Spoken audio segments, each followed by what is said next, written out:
আসসালামু আলাইকুম 25-26 সেশনের শিক্ষার্থীরা, তোমরা যারা এবার ন্যাশনাল ইউনিভার্সিটিতে পরীক্ষা দিবা, তোমরা অনেকে আমাকে মেসেজ দিয়ে বলেছিলা ভাইয়া সাধারণ জ্ঞানের সাজেশনটা দিয়ে দাও। আজকে আমি তোমাদের ন্যাশনাল ইউনিভার্সিটি 25-26 সেশনের চূড়ান্ত সাধারণ জ্ঞানের ফাইনাল সাজেশন দিয়ে দিব। তো দেখো, যারা ন্যাশনাল পরীক্ষা দিবা তোমরা প্রথমেই যা করবা, প্রাচীন বাংলার ইতিহাস পড়বা। কি পড়বা? প্রাচীন বাংলার ইতিহাস। প্রাচীন বাংলার ইতিহাসের মধ্যে পড়বা প্রাচীন বাংলার জনপদ, যে জনপদগুলো ছিল জনপদগুলো পড়বা। মৌর্য যুগ পড়বা। কি পড়বা? মৌর্য যুগ। মৌর্য যুগ পড়বা। গুপ্ত বংশ পড়বা। গুপ্ত বংশর কে রাজা ছিল, কে শাসন করছে, কে শেষ শাসক ছিল, প্রথম শাসক ছিল, এগুলো পড়বা। এরপর গৌড় বংশ নিয়ে পড়বা, যে গৌড় বংশের প্রথম রাজাকে, গৌড় বংশের শেষ রাজাকে, এগুলো নিয়ে আলোচনা পড়বা। এরপর উপমহাদেশে অর্থাৎ ভারতীয় উপমহাদেশের যে মুসলিম শাসক ছিল, ভারতীয় মহাদেশের এই মুসলিম শাসন নিয়ে পড়বা। এটার পরে পড়বা দিল্লির সুলতানি শাসন নিয়ে। দিল্লির সুলতানি শাসন, দিল্লির যে স্বাধীন সুলতানি শাসন ছিল, এই শাসন নিয়ে পড়বা, যে কে শাসক প্রথম ছিল, কে ছিল শ্রেষ্ঠ শাসক, কে ছিল শেষ শাসক। এরপর পড়বা বাংলায় সুলতানি শাসন আমল। বাংলায় সুলতানি শাসন আমল। দিল্লির সুলতানি শাসন আমলের পর পড়বা বাংলায় সুলতানি শাসন আমল। এরপর পড়বা বাংলায় তুর্কি শাসক, অর্থাৎ বাংলায় যে তুর্কিস্তান থেকে যে শাসকরা এসেছিল তাদের নিয়ে পড়বা।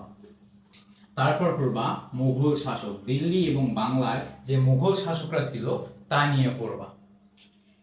এরপর 3 নম্বরে ইংরেজ শাসন, অর্থাৎ উপমহাদেশে, ভারতীয় উপমহাদেশে যে ইংরেজরা আসে, এই ইংরেজরা কবে আসে, কত সালে আসে, কিভাবে শাসন করে, কিভাবে শোষণ করে, তাদের কোম্পানি কিভাবে শাসন হয়, পলাশির যুদ্ধ, বক্সারের যুদ্ধ, সিপাহী বিদ্রোহ, এই সবগুলো পড়বা।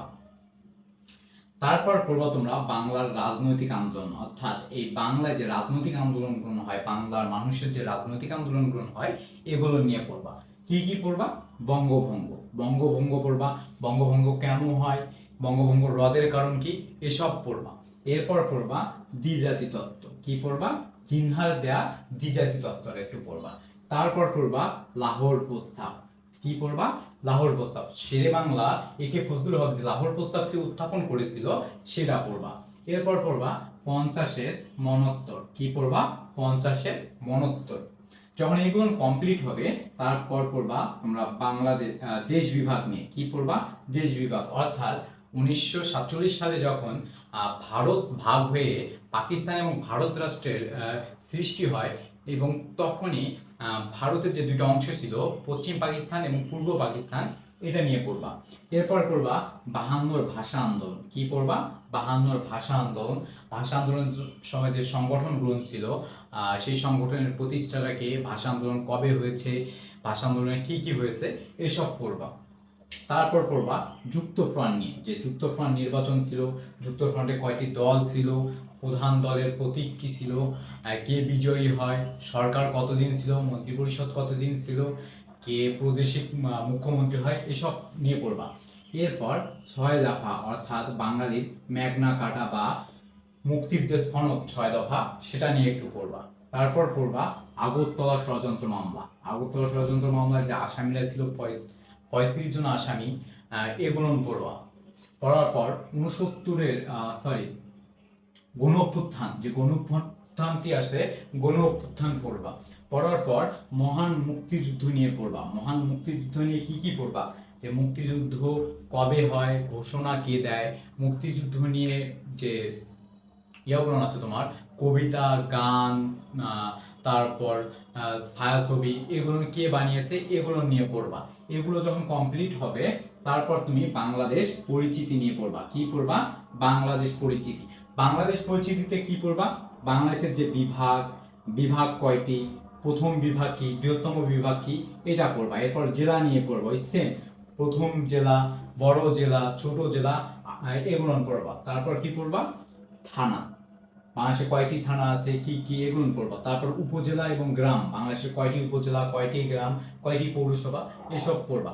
যখন এটা কমপ্লিট হবে তখন 7 নম্বরে আসো, যে বাংলাদেশের অবস্থান, অর্থাৎ বাংলাদেশ দক্ষিণ এশিয়া অবস্থিত, দক্ষিণ এশিয়ার কোন মেরুতে, উত্তর গোলার্ধে না দক্ষিণ গোলার্ধে, এগুলো নিয়ে পড়বা। এটা যখন পড়া হবে তখন বাংলাদেশের আয়তন নিয়ে পড়বা, বাংলাদেশের সমুদ্র সীমা নিয়ে পড়বা। সমুদ্র বিজয় কবে হয়েছিল, কবে বাংলাদেশের সমুদ্র সীমা কতটুকু, এটা নিয়ে পড়বা। যখন এটা শেষ হবে তারপর ছিটমহল নিয়ে পড়বা। ছিটমহল নিয়ে কি বলবা, যে বাংলাদেশের ছিটমহল কয়টি ছিল, কবে ছিটমহল চুক্তি হয়, কেন ছিটমহল চুক্তি হয়, সবচেয়ে বড় ছিটমহল কোনটি ছিল, এগুলো নিয়ে পড়বা। তারপর বাংলাদেশের প্রথম এবং প্রস্তাবিত তথ্য, অর্থাৎ বাংলাদেশের প্রথম যে জিনিসগুলো ছিল, যেমন ধরো বাংলাদেশের প্রথম বিশ্ববিদ্যালয়, বাংলাদেশের প্রথম স্থাপনাগুলো, এগুলো নিয়ে পড়বা। তারপর যে প্রস্তাবিত যে জিনিসগুলো আছে তোমার, যেমন প্রস্তাবিত জেলা, প্রস্তাবিত উপজেলা বা প্রস্তাবিত বিভাগ, প্রস্তাবিত ইউনিভার্সিটি, এগুলো নিয়ে পড়বা। এরপর জাতীয় বিষয়াবলী এবং জাতীয় দিবস, যে জাতীয় বিষয়াবলী এবং জাতীয় দিবসগুলো আছে এগুলো নিয়ে পড়বা।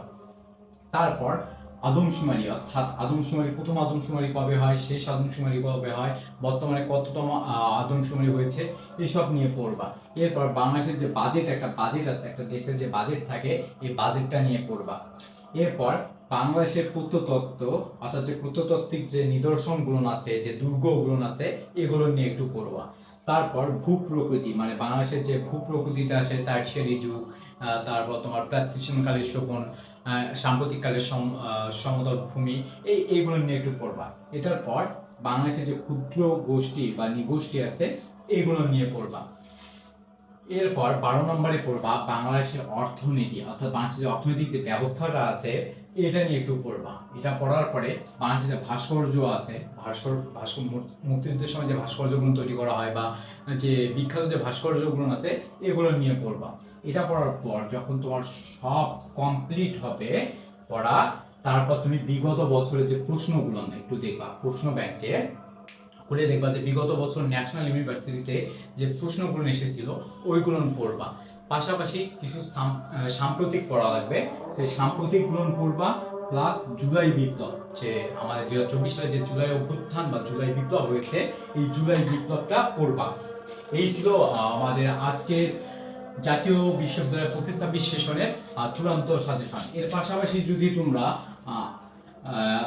আন্তর্জাতিক বিষয়াবলীর দিকে খেয়াল করো, তাহলে তুমি যে উপমহাদেশগুলো আছে, এশিয়াটা পড়বা, এশিয়া, দক্ষিণ এশিয়া পড়বা, এগুলো এনাফ। এর বাইরে আর আশা করি কোনো প্রশ্ন আসবে না।